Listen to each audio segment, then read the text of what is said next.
की जय हो। आचार्य मध्वचार्य महाराज जी की जिनवाणी माता की जय धर्म की जय हो। पंच परमेशी भगवान की जय हो जय हो जय हो। अब यहाँ पर जब भेद विज्ञान हो गया शांतिनाथ भगवान को, और तब जाकर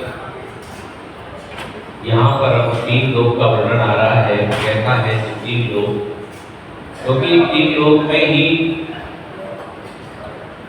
जीव जो है वो भिन्न भिन्न गतियों में भ्रमण करता है। ये लोक अकृत्रिम है, नित्य है। ऊर्ध मध्य अधोलोक 3 भेद के कहे गए हैं। ऊर्ध्वलोक, मध्यलोक और अधोलोक। अधोलोक में ये नरक आदि आते हैं। मध्यलोक में ये जम्बूद्वीप आदि जो द्वीप की रचना है, अनंत द्वीप बने हुए हैं। असंख्यात द्वीप, अनंत नहीं, असंख्यात द्वीप बने हुए हैं। ऊर्ध्वलोक में स्वर्ग आदि का वर्णन यहाँ पर आता है। तो ये ज्ञान गोचर है कि 1.5 मृदंग के आकार का, इसका नक्शा कैसा है, 1.5 मृदंग के आकार का है। चारों कोनों तक जीवों से भरा हुआ है। उत्पाद भव्य है, अपने अपने गुणों से भरपूर। ऐसे धर्म अधर्म आकाश काल और जीव राशि से ये लोक भरा हुआ है। इसके अधोभाग में 7 नरकों में 84 लाख दिल है।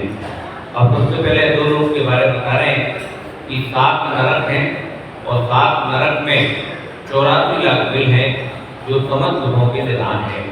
जैसे जैसे नरक नीचे की ओर जाता जाएगा वैसे वैसे इसके बिल यानी रहने के स्थान सोफा आदि जैसे होते होंगे तो वो कम होते जाते हैं। उसमें जो समस्त ग्रहों का निदान है, मतलब खान है ग्रहों की। नरक क्या है, ग्रहों की खान। इसमें पापी नारकी अन्य नारकियों के द्वारा दिए हुए परस्पर छेदन भेदन अनेक प्रकार के घोर दुखों के द्वारा सदा दुख भोगते हैं। नरक में केवल बैर ही बैर होता है, दुश्मनी होती है, मायाचारी धोखाधड़ी। इसके अलावा एक क्षण का भी सुख नहीं है। कोई अपना भी मिल जाएगा वो भी दुश्मनी मिलेगा, तो ऐसा लगेगा ये तो मेरा भाई खबर ज्ञानी होता है, वो अवधि ज्ञानी होता है। और वो देख लेगा कि ये तो यार मेरा दोस्त था जब मैं जयपुर हाउस में रहता था, मतलब जहाँ भी रहता था।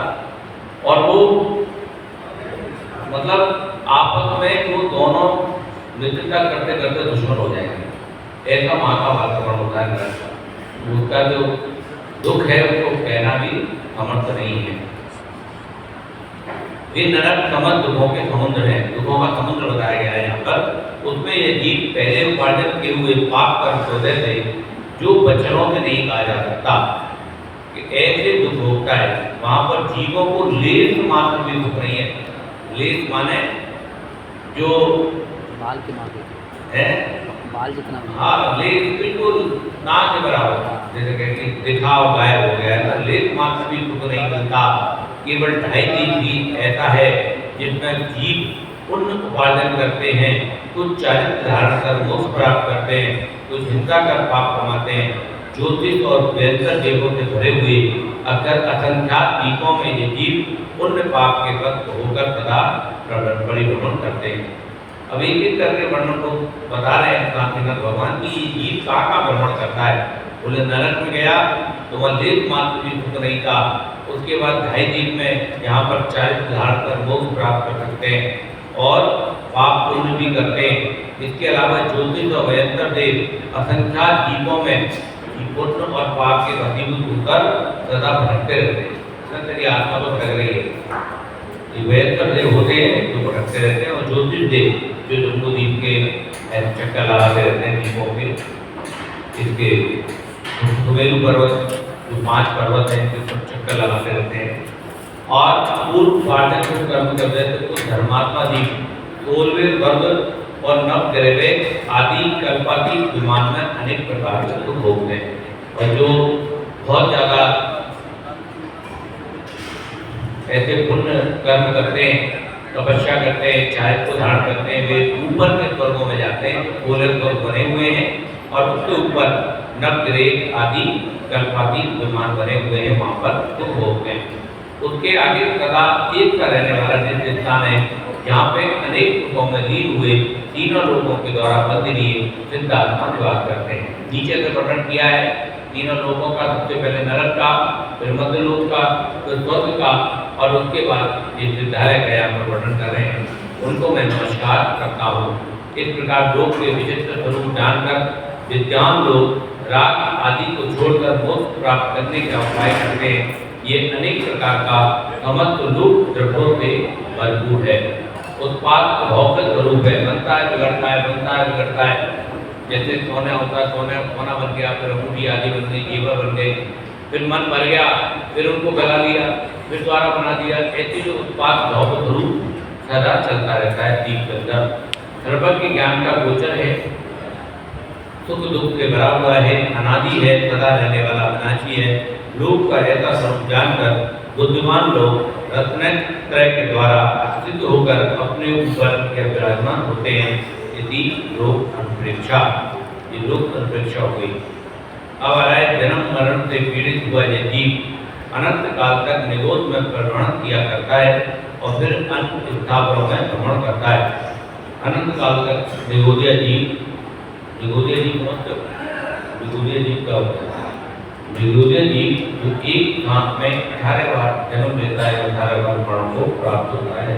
ऐसा निरोधिया जीव निरोध स्थान तो होता जगह, लेकिन इसका निरोध स्थान आप में नीचे बताया गया है। अब यहाँ निरोध का वर्णन कर रहे हैं और फिर स्थावरों में भ्रमण करता है। फिर एक स्थावर जैसे पेड़ पौधे आदि वनस्पति का 10 पर्याय नहीं पाता, और 10 पर्याय भी पाना मुश्किल हो जाती है। 2 इंद्रिय, 3 इंद्रिय, 4 इंद्रिय, ये भी बड़ी मुश्किल है। जो चींटी, मक्खी, झिंगुर, ये जो जीव दिखाई देते हैं, ये पर्याय भी बड़ी मुश्किल से मिलती है। ये भी बहुत आसान नहीं है कि एकदम से बस बहुत आसान से मिल गई। ज़्यादातर तो जीव निरोधी पर्याय में ही समय निकलता है। कदाचित बड़ी कठिनता से 10 पर्याय में मिल जाए, जैसे तैसे करके बहुत कठिनता से 10 पर्याय में मिल जाए, तो बहुत दिनों तक लट उन आदि कीड़े मकोड़ों की योनियों में धुआं पड़ता है। पंचेंद्रीय पर्याय नहीं पड़ता। कदाचित पंचेंद्रीय भी हो जाए तो बहुत दिनों तक असहनी बना रहता है। असहनी यानी बुद्धि रहित, ज्ञान ही नहीं है उसके अंदर। 5 इंद्रिय तो बना, 5 इंद्रिय तो है उनके पास, लेकिन उसके पास ज्ञान नहीं है, पता कराया नहीं। उसका जन्म लेना ना लेना बराबर हो गया, कोई मतलब का नहीं है। धर्म बुद्धि से रहित होने के कारण असहनी नहीं होता। उसके धर्म बुद्धि होती नहीं, तो इसलिए वो असहनी जीव बना रहता है। कदाचित असहनी जीव भी हो जाए, ज्ञानवान भी हो गया, दिमागदार भी हो गया, मन वाला हो गया, तो सिंह बाघ दूर जाके मुझ पर होकर हिंसादिक द्वारा महापाप से उत्पन्न करता, जिससे नरक में जाता, तो वापस से नरक चला जाता। यदि पंचेंद्रिय सैनी जीव भी बना तो क्या बना? सिंह, और जो जितने भी सिंह आदि मांसाहारी जीव होते हैं, जो मांस जो शिकार करते हैं, ऐसे जीवों की पर्याय में जन्म लिया तो फिर वापस से कहाँ पहुँच गया? नहीं पहुँच गया, नरक में जाके पहुँच गया। नरकों में जाकर अनेक सागर तक भोगता है, जो वचन से भी नहीं गया। वहाँ ये नहीं है 200-400 साल रह के आ गए, कम से कम कितना होता है? 10,000 साल मिनिमम में, मतलब एक बार जाने पर, एक बार जाता है 10,000 ईयर मिनिमम। मतलब वहाँ पर हज़ारों ऐसा होता नहीं है, मिनिमम आयु से तो बहुत कम जाते हैं, ज़्यादातर तो हज़ारों से कुछ है ही नहीं, लाखों वर्ष की आयु जीते वहाँ जाके। जो वचन के द्वारा नहीं कह जाते, पाप कर्म को जैसे ये जीव दुर्लभ मनुष्य पर्याय नहीं पा सकता। कदाचित समुद्र में गिरे हुए रत्न के समान दुर्लभ मनुष्य पर्याय प्राप्त कर ले तो भी मलिक्ष खंडों में भ्रमण किया, आर्य खंडों में जन्म नहीं लिया।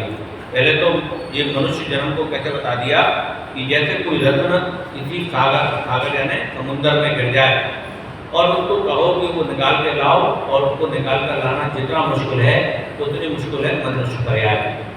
अब मनुष्य पर्याय मिल भी गई तो कहाँ मिली? मलेक्ष खंड में, या धर्म ही नहीं है।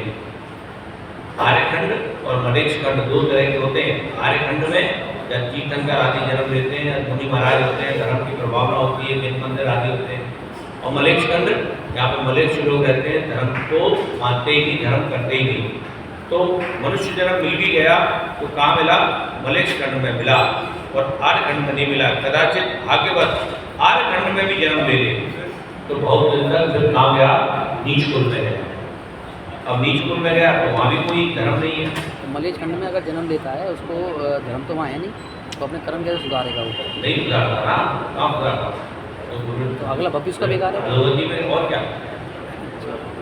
मलेच्छ खंड में गया तो अगला भक्त तो वैदिक खराब है उसका।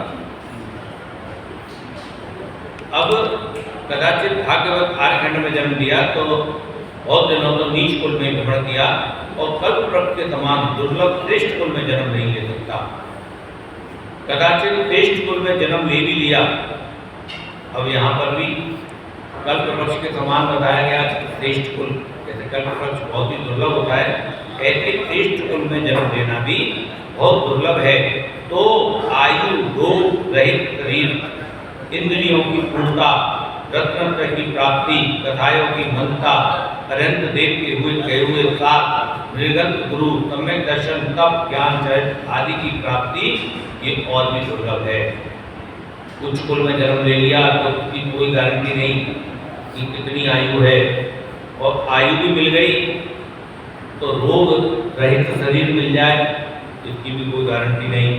इंद्रियों की पूर्णता, कोई भी एक इंद्रिय ठीक हो जाए, इंद्रिय हाथ खराब हो, ये आँख, नाक, कान, मुंह, रत्ना इंद्रिय, रत्नत्रय की प्राप्ति यानी मंदिर के पास घर मिले नहीं मिले, धर्म का साधन मिले, अनुकूलता मिले, मुनि महाराज के दर्शन मिले नहीं मिले, और उसके बाद सबसे बड़ी चीज कथाओं की मंदता, जो सबसे इम्पोर्टेंट है मनुष्य के जीवन में। कथाओं की मंदता यदि जीव की रहती है और वो मंदिर भी नहीं आ पावे, धर्म भी नहीं कर पावे, तो भी बाहर में कर जा सकता है। ऐसी कथाएं की मंदता का प्रभाव होता है। इसलिए कथाएं को मंद करने का हम सबको लगातार यत्न करते रहना चाहिए।